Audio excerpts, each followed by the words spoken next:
Okay, outdoor Wi-Fi considerations. This is my second time in Prague, second WLPC, and the first presentation.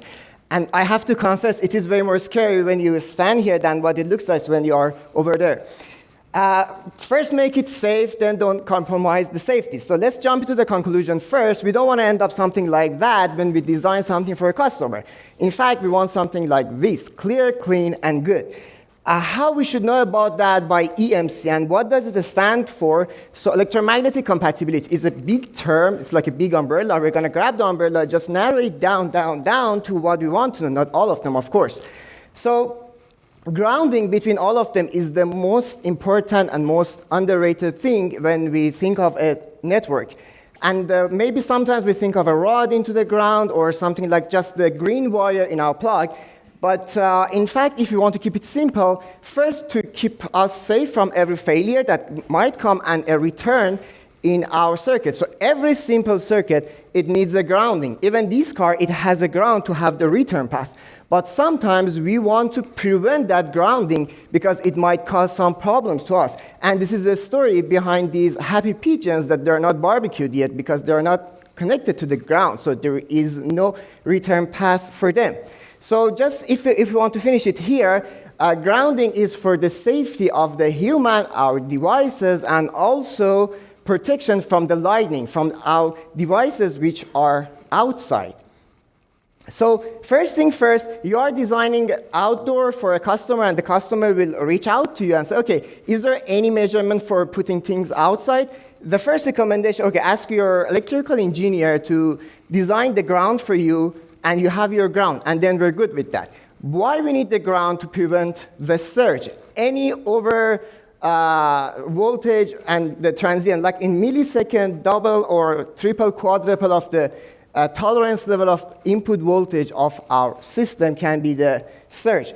And what can be the reason of that voltage after a blackout, or when we connect a lot of plugs to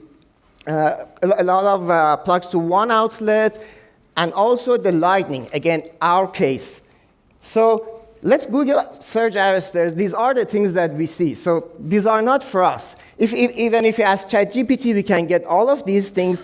It's a preventive device. We want that, but we're not going to install all of those things to our APs. So if we want to be more precise about what we want to know, we need lightning arrestor. So what is lightning arrestor? A specific thing to prevent the lightning to damage our device. Who needs that? It seems like you go to your dentist and ask, okay, which one of the tooth should I floss? And he might come up with the answer, those you want to keep them, those you want to have them like since you're alive.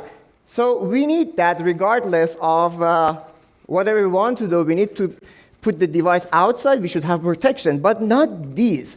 Again, we should be more practical. If you want to be more practical, we need protection for our coaxial cables.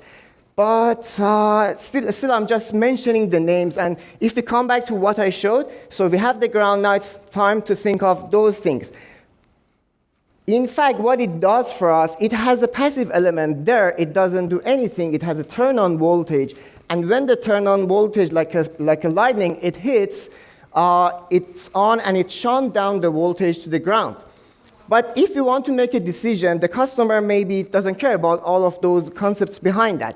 We should grab a catalog, a data sheet from a vendor or two of the vendors and read the information and make the decision. So for that reason, in order to make more sense, we're going to read two of them, Ventev and Axel text, to see what piece of information we're looking for. First of all, we're working in Wi-Fi. So what we want to know, we would like to know about the frequency. I mean, there are a variety of choices for us if we search, but this is the frequency range that we would like to know. Then about the connection type. So what is the AP type? Is it, the connector and the AP, is it RPTNC, BNC, N-type first? Then some of these devices are, they have like in and out. Some of them are bidirectional. So the way that they're going to connect, it is important. And it is a piece of information that we should deliver to the customer. Customer is not going to look for all of those things. Then DC pass or DC block. If we come back here, close to frequency, we have a DC. So it doesn't mean we have DC frequency. In fact, it means are we going to light up something or power up something close to our antenna or no? So we are working in Wi-Fi, of course not. So we need the DC block. Whatever happens and any DC voltage wants to run in our cable, that capacitor would block it for us.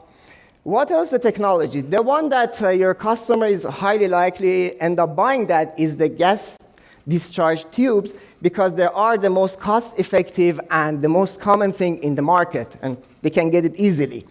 And they last at least for 5 years. Sometimes you read them like 10, 15 years, but it depends. There is another type, but it is more expensive, so probably the other one. Then mounting. We are going to think of outdoors, so we need something waterproof. If we want something waterproof, we should have something with a rubber gasket, a lock nut. So this is our option, the bulkhead ones, and the other benefit of them is that they can screw directly into the AP or the antenna. What else do we need to know about the mounting? As I said, so this one is the flange style, it's for chassis or for indoor, just to mention. Then the customer will reach out again, say, okay, how long does it last? So of course, nothing lasts forever. How are you going to check that? Just grab a multimeter, put it on resistor, okay, short, short, close, short, okay, you're good. Yeah, in this way, you know that your device is good. Connections are connected or disconnected, but it's not a proper answer. If we check the catalog, the data sheet again, we see we have VSWR. So the best thing is in our annual or bi-yearly maintenance, check the VSWR and see the changes. Maybe if it is more than 20, because in logarithmic scale, 2, if it exceeds 2, it is the time to be changed, and it is no-brainer, obvious. If you see a sheer sign of lightning from the night before, there is no need to change VSWR insertion loss. There is no reason to keep them.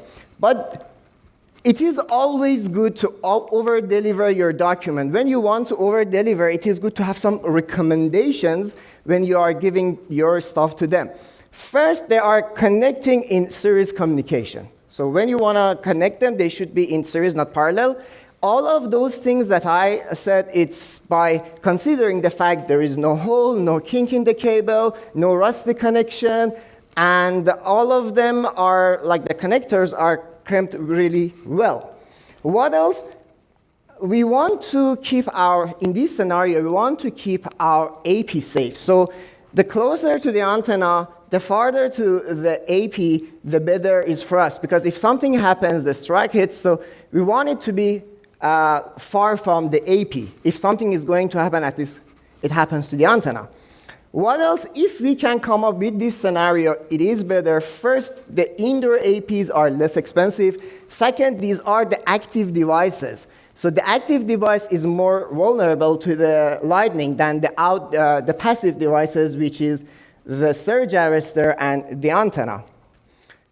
As we had one presentation in this WLPC, so external antenna shouldn't be our first choice always. We can grab with internal antennas and just connect the earthing plates to our grounding, and it works really well.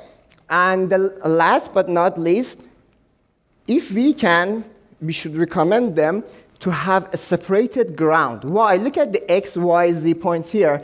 We know every electrical equipment, they have an input resistor. So by passing the time, what will happen, that ground, which has a specific type of sand and salt, the quality of that will be deteriorated, and the input resistance of the ground increases. So in this way, imagine, and we know the surge, it moves between different potentials, and it is lazy. It chooses the path with the less possible resistance. So if Y increases, we're going to create another return path between Z and X. So whatever happens in either of the sides, it runs between them. It doesn't go directly to the ground. And I guess I'm done with whatever I wanted to say. Thanks for listening, and hopefully you found that useful. And yep, let's keep in touch.